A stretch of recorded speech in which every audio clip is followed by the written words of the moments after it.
What's the best way to handle valleys on a metal roof?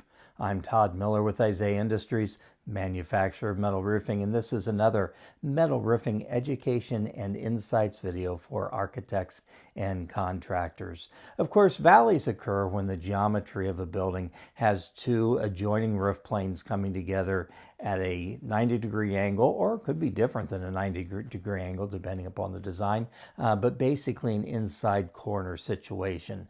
So when you get valleys in a roof, you've got two adjacent roof slopes that drain into this valley from each side. And so how do you handle that? Well, for many years, people tried to do metal roofs with what I call a closed valley, meaning that those metal panels, whether it's metal shingles, have even seen it done with standing seam, certainly have seen it done with exposed fastener roofs, drain into a valley system that basically has a cover over it. So the design is that the water runs into the valley and it's carried off the roof under on these hidden water channels that run underneath the roof panels. Bad mistake. We've seen as an industry that doesn't work. There are people still out there trying it though.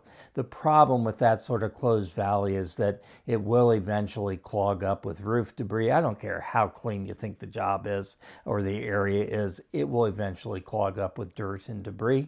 And then you got problems because that water trying to run down that hidden waterway and get off the roof suddenly ends up places you don't want it. And believe me, you don't want it there. So what you always want to make sure is on a valley is you're using some sort of open valley system.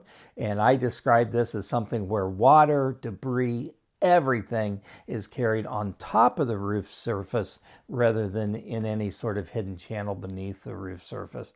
And there are a variety of ways that that can be done. I really like the ones that in essence are cleated so that the metal panels, whether it's standing seam or metal shingles, come to the valley and they get folded or locked over a cleat that a lot of times is integral to the valley, so it's not even a separate piece.